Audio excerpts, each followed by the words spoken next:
Hi people, Keith Surtees with you here. Okay, this is my seventh talk in the series for my YouTube channel. Um, this evening I have got, I'm furthering the discussion on what we can call the development of an in-school approach. But I also want to talk about the development of any seeker along their pathway um, and some of the things upon that pathway. I think we all meet similar circumstances on the spiritual pathway, and we all have similar doubts, and we all have many um, questions that are the same. We have many things which we have to deal with, which aren't always easy. And I think one of the most difficult things, of course, is to choose in a extremely competitive spiritual field what to follow, because I know that when I was in Bournemouth in the 1970s, there was a lot of stuff going on there. There was a lot of, excuse me, I need some coffee. There was a lot of different groups, and they all tried to grab you. And I remember, I think it was 1981, going to the Festival of Mind, Body and Spirit in London. And that was a time when the markets weren't so flooded with things as they are now, but even there, it was extremely strange because you couldn't just walk through. There was always someone, come here, have you tried this, etc., etc. So it was very difficult just to walk through, which is what I wanted to do. And I know a lot of other people would like to actually just view their spiritual perspectives and their spiritual pathway in this way, to gently to look, to contemplate, to think, and to feel out what choices. I mean, when you go to something like the Festival of Mind, Body, and Spirit, and you have everything there. You have the human potential stuff, things like the Silver Method with wonderful mind meditation, synchronized brain activity stuff, and then you have the more religious people like the Hare Krishna movement and Dianetics and other such groups. Um, and way back then in 81, I think there was over 2,000 different people trying to catch your attention when you went to the Festival of Mind, Body and Spirit. And I know since then that the world has multiplied and like wonderful garden full of flowers, there's so much to choose from, and much of it is beautiful, and much of it is extremely useful to you. But if we look at all of this from what I introduced in my last talk, which is integral and integrated type of spiritual development, then we have to think about what fits our particular needs at this time, or feel.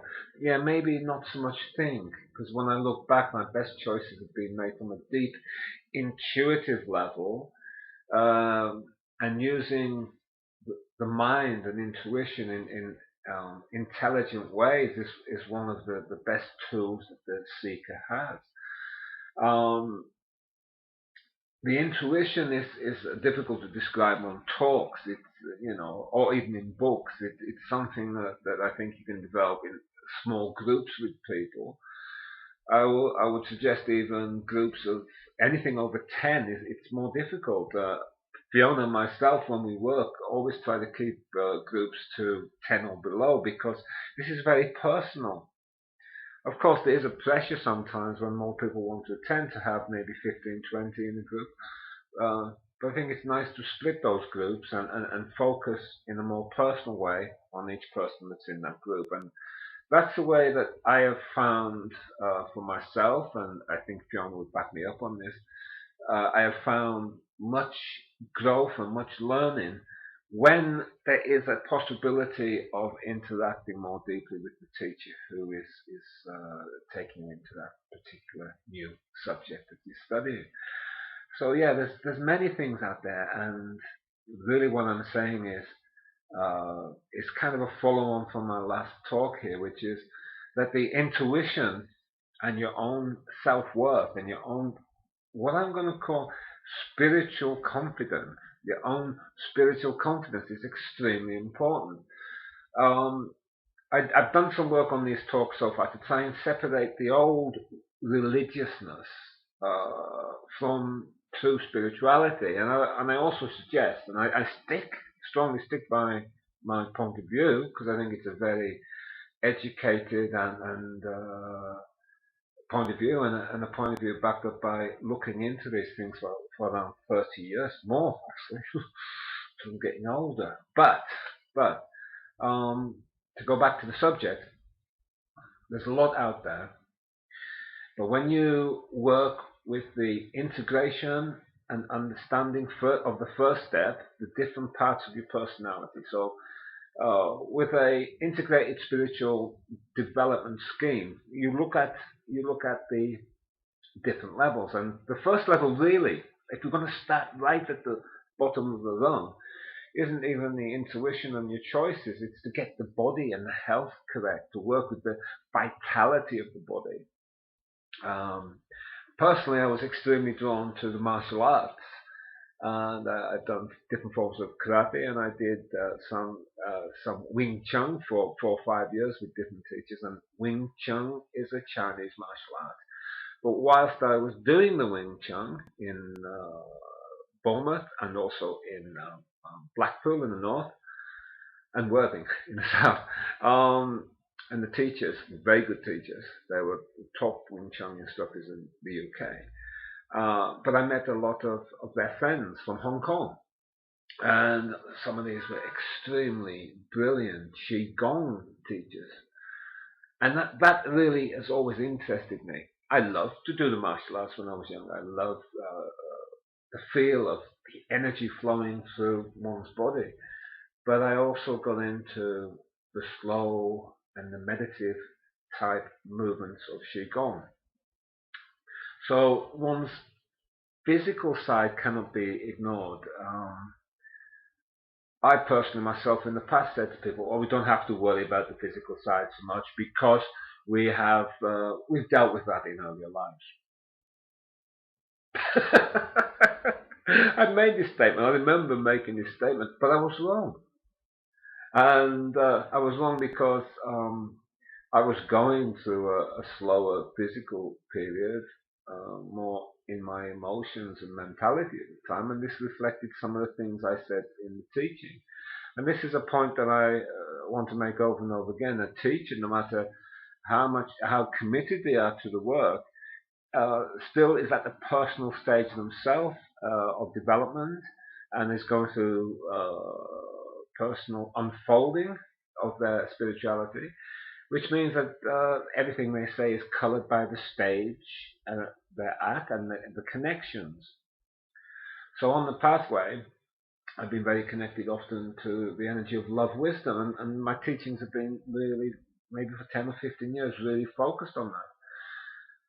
And in the last 10 years, I've felt that isn't enough, and I've felt the need to get in touch with the willpower, and I've had visions of the martial arts and what I absolutely truly believe to be past lives in Japan, in Korea, China, all including the martial arts. I had these visions of Japan, particularly when I was 13, 14 years old. So there are processes that we go through on the pathway. Later I will talk about the law of correspondence, which means as above, so below, as within, so without, which basically is a tremendous way of looking at how you work with life by understanding all the levels, including how nature works. Let us keep the theme here. So the physical level is vitality. I did not want to be a medium. When I went to the spiritualist church in Monmouth, I had read one book, I think it was Harry Edwards, the great healer. I read one book about healing, and I wanted to be a healer. I prayed to God to make me a healer. And I have walked the healing path, and I have done much work with healing, and healing is a great love of mine. But sometimes bigger powers than ourselves, they take the pathway from us, and they push us in different ways. So I developed the healing, I developed the qigong and the martial arts, and I was interested in yoga, and I began at 14, 15 years old practicing in the garden. I think my mother and family thought I was absolutely crazy, but it didn't stop me. But I'd come away from this about 15 years ago and got involved with um, extremely practical spirituality, you can say. And I began to go much more into the psychology, which is the level of the personality dealing with the mind and emotions. And I neglected the physical side. Then a few things started to go wrong. I could feel I put on weight. I felt slow and lethargic. Living in the forest of Sweden, I was still walking in the forest, but I didn't have the vitality that I would have liked. I went walking a few times in the north of Sweden and was exhausted. I was 40, 45 years old. And now I'm 55 years old in September. And my vitality is 3 times what it was then. So what have I done? Well, firstly, I recognize that the vitality and the health of the body cannot be denied on the spiritual path. It is part of an integrated, integral way of being spiritual.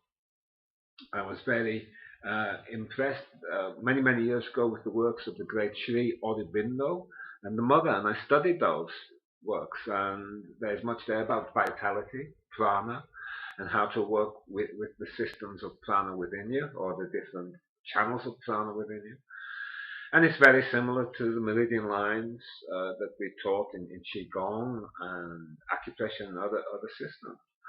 So this vitality, this what we can call vital self, this energy self, cannot be denied. And if you do deny this level of yourself, then your health is going to get worse and worse.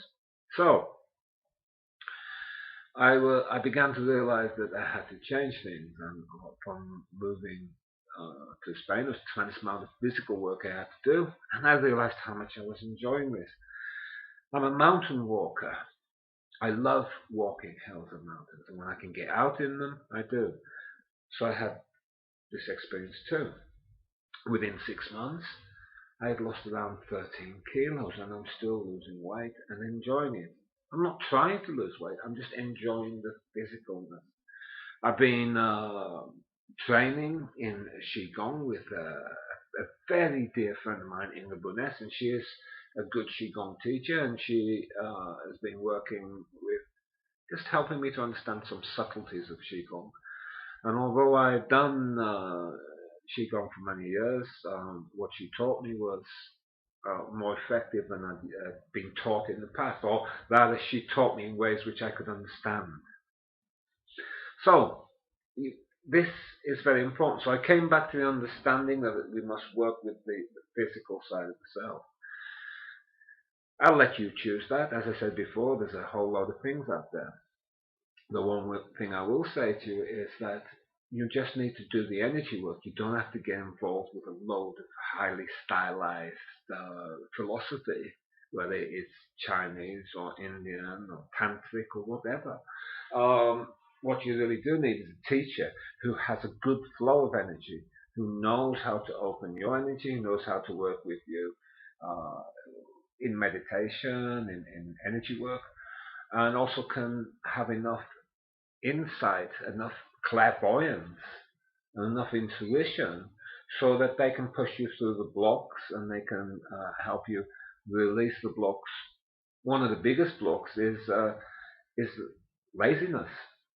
It's true.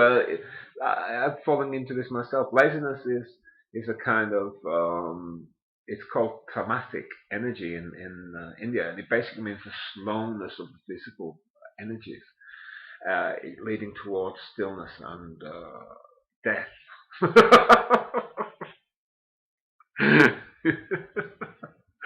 Yes, death, slowness, stillness, death. And there's 3 energies we talk about, and like the Chinese medicine, where we talk about yin and yang, or the 5 elements of Chinese medicine, and finding the balance within these. Too much physical energy can lead to difficulties of fire burning out in the system, and too much stillness of the body leads to this very deep earth like cavern energy just sitting in the dark, and tends to lead to a stilling of all energies, from the etheric energy or life energy to the physical energies that we know of, including energies such as hormones and how they work in the brain, and also the nervous energy, etc. So this physical side is extremely important to find, to feel, to understand, and to work with. So there's many things out there. The thing about the yin and yang thing about this is it's no good just doing physical things. It's not about running so many kilometers every day. It's not about what can I say? Building big muscles. It's not about having the fastest kick or punch, or being the best tennis player. Those things are all wonderful if you're at that age where you can do those things. Um, but it's about the inner energy exercises, feeling the flow of energy as you do when you do good qigong, work with a good teacher, or yoga, or tai chi, or some of the shamanic practitioners that have very stylized and very particular practices to work with their inner energy. Okay. So we take that physical level, and if we see to that, and we get this awful word, discipline. We get a discipline with this, and we become far more focused, organized, and scheduled in the way we work out with the physical energy, both the physical energy and the inner energy that we use in qigong and yoga. You see both sides, the yin and yang of it. When you get that right, not only do you feel tremendously more vitalistic and alive, but your body looks better, your mind is sharper, you can work longer hours if you wish to work, and you can play longer hours if you wish to. But you find a new joy of life, and it comes into also the wisdom of your body begins to speak to you, and you start to want to drink more fruit juices and eat more vegetables, and I have a thing about beans of all kinds, beans and lentils, and I love this. Personally, I'm not a vegetarian, but in all honesty, I'm not that bothered about meat neither. Now and again, I like some, but I love to have fruit and vegetables. I love to have brown rice. I love to have wholemeal bread, and I love the feel of certain energies. You know, you go to the supermarket and you feel, you know, oh, those bananas, and then other bananas, yeah, there's a vitality there. You begin to contact the growing conditions and the inner life force within fruit and vegetables. Um, and then in your physical practice, for example, doing qigong or just still sitting meditation, as I love to, on top of a mountain or forest or by the sea, you begin to understand not only the physical aspect of what you're doing, but you begin to feel the connectedness with the universal force that we can think of as, particularly as Mother Earth as it moves through nature, and Mother Earth is a living entity. And we can also feel it as the cosmic force, as light, as the power of the sun. For without the light of the sun, Mother Earth could not make one piece of life, not at least life that we know it. So you see, here again, we have that wonderful sign of the yin and yang, mother, father energies working together. So,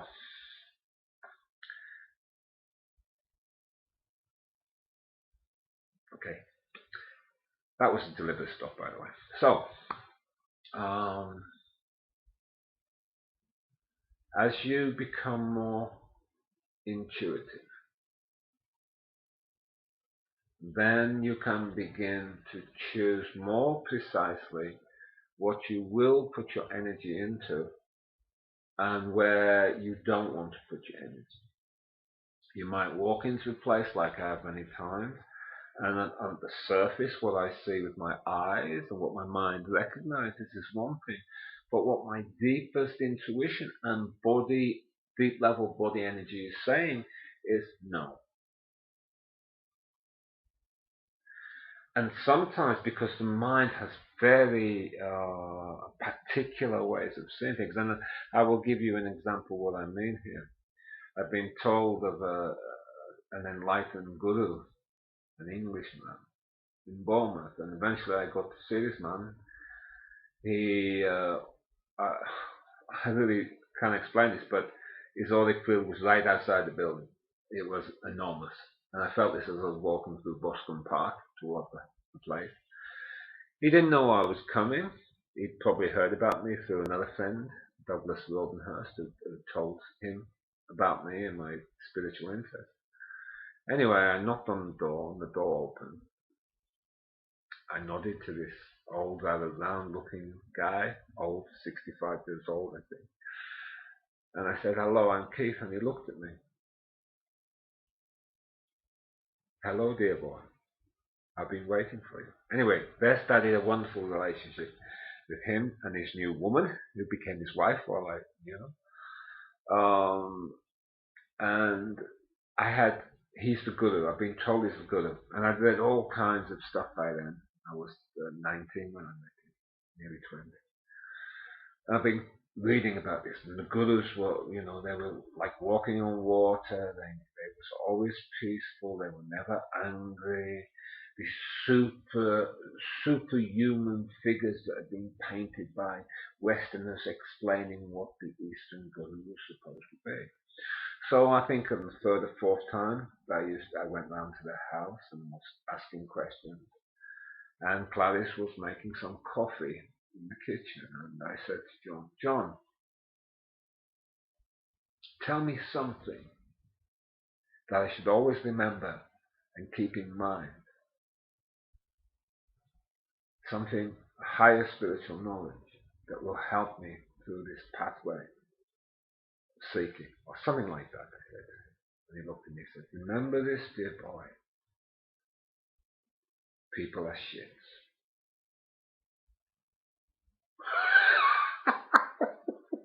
Now I don't know if, looking back on time, if it was deliberately testing me to see how I would react to that. But anyway, about a half an hour later, because of my highly religious personality at the time, who expected a religious man to be a guru, I left, and I actually stayed away, even though one part of me was pulling me towards John and Gladys, his wife. I stayed away for around 6 months. Because I thought, no, he's a false guru. How can a teacher say this?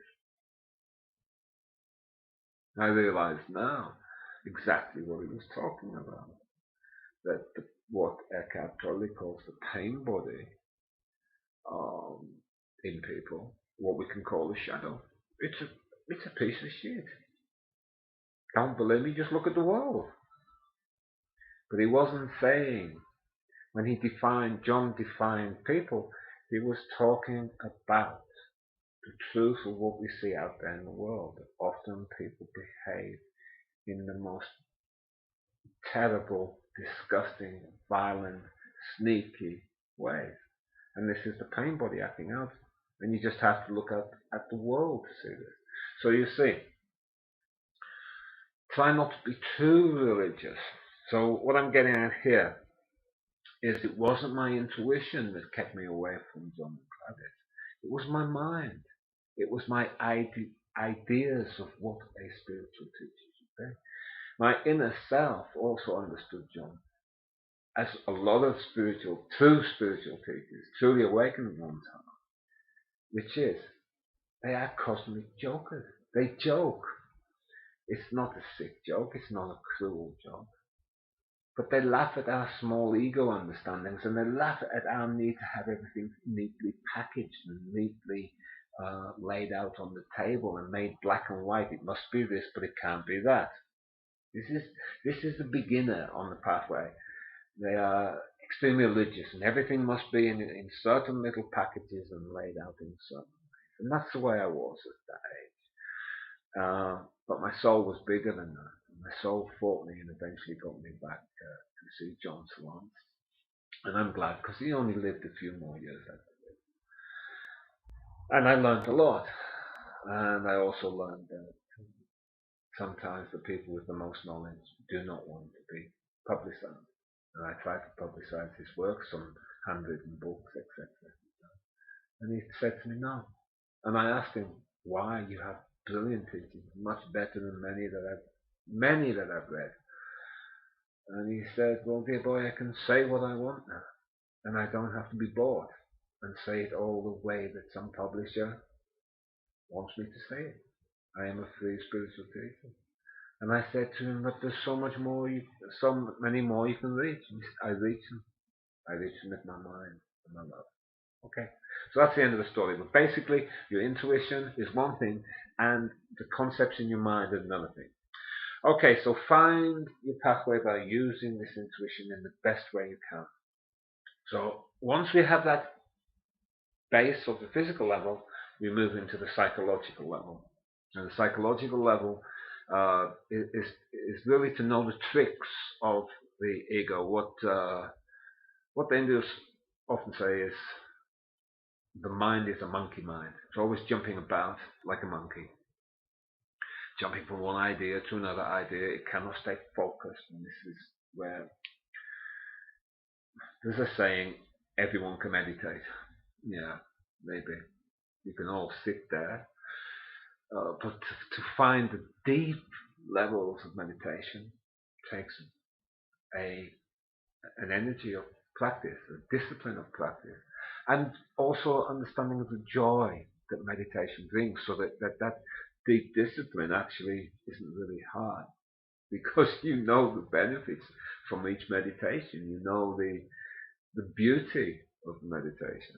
You know the enlightened thoughts and the new ideas and the new processes that your mind. My back's getting a bit stiff there, sitting forward all the time. Okay, so your mind begins to understand the benefits of the spiritual practice. Once this happens, there is an inflow from soul and spirit levels, of tremendous ideas. And then you go through many years, sometimes a whole lifetime, when the spiritual force is trying to move into you and the personality is defending itself against it. So our personalities are part of the process, part of the time on the pathway, are our biggest problem. And people, I've heard it said, love your personality. Yeah, fine. But here again, you can love your personality as much as you want. This is my experience in both psychology and as a spiritual teacher. But it still will keep its ground. It will accept and take in the love, but it will not change its structure. And here we have this idea of love being both a yin quality, soft, and a yang. And then we need the Zen stick. You have to kick your own ass, as the Americans would say. Love yourself as much as you want. And if you have this space cadet type personality that's always going away from the truth of life, you can love that as much as you want. But you're going to have to give it something that's disciplined. You're going to have to break its hold over you, because it's the sick, sweet type of love which is actually blocking your life. So here, and I can't go into this much because this is a very deep psychological understanding, and it's more than we can talk about on a video like this. But basically, you have to do some deep focused, intelligent and precise work with your own personality. So that, yes, I need this to look at what the heck is going on. Yes, we're moving now. Okay. So, the personality and the work with the personality and different levels of personality is a tremendously deep work that's actually too much scope here to deal with. I can tell you that I've worked with it with others and myself for over 30 years using tremendously precise psychological techniques, and to think you can avoid these and transcend them, well, you can't. You just can't. You will get lost. You'll get lost in all of the energies of what we call the astral world, which is the dream world, the mind projections of others, what I talked about yesterday, the energy fields which are created from the collective consciousness and the collective mind energies. Well, they will toss you around and throw you around because you haven't got a personality that has a mind of its own yet. You haven't earned it. So this is why when we're doing the level of the personality, we need to develop an intelligent mind. We need to understand and have a questioning mind. We need to know when to say yes and when to say no. We need precise cognitive tools to help us to understand what life is. Now we're talking, because this is so often ignored. And when we ignore this, we get all those spiritual casualties. And there are a lot, where people do tremendous, what they call Kundalini work, with raising the Kundalini. And they work with certain gurus, and they blow the system open. And their personality is totally unable to cope with this. Suicides occur, and also crazy things happening with the body because the different levels have not been built and worked with in the proper way. So that's the personality work. And the next level after that, or coming alongside it, is the development of understanding the soul and the soul's journey. And that's another whole lot of teaching in itself. And after that is the work with the spirit itself, direct spiritual contact. And these last three can be, to a certain extent, worked together. And that is the last step there is understanding spirit. And I'm not talking about Auntie Jane standing here and telling me I'm a naughty boy or a good boy. Not that level of spirit, although they do exist. Most of the time, you don't want to talk to those people. They didn't do much in this life, and they're not doing much in the next one. That's kind of earthbound spirit. No, we're talking about spirit at a much higher level. We're talking about what we can call the archetypal spiritual energies. And here we have true angels, and here we have true masters, and if you want to call them masters, teachers, and many other energies. And beyond that, we have the oneness. And there, finally, nothing can be said about the oneness, other than it exists, and it is the final destination of all of us, and that we can live in this world. We can be a bodhisattva, which means that we have attained enlightenment, and yet we come back here to teach or to live in a helpful, compassionate way for others. Okay, so this is a quick synopsis of the pathway and how we need to use intuition and how we need to know how our mind and personality works. Later in some talks I will talk about boundaries, the yes, the no thing. I will talk about collective energy fields and how to resist them when you need to. How not to go with the flow of a group or family or society or even nation because it's not your pathway. And how to go with something in a good way when your intuition is telling you to be part of that group because you have a certain work to do. So I'm about to end this talk now, I just want to tell you that I have found there is a pathway, a work pathway. I believe everyone has a pathway. I believe in pathway work, finding one's path, and this is mature spirituality, to understand one's path and to find one's path. This is also, one could say, finding one's life mission, to know one's life mission, and this is the highest purpose of all of us. Okay, a lot of stuff here to think about, and I think we've said enough for one talk. I have lots of things coming in, you see, on my intuition, and if I bring those into this talk, well, it's going to be 2 hours long. You can't do that. So I'm going to finish here, and I will be back in a few days' time. I think this is talk 7. I'll have to check that up, but I think so. I hope you've enjoyed this. I wish you all well. I hope you can hear your intuition.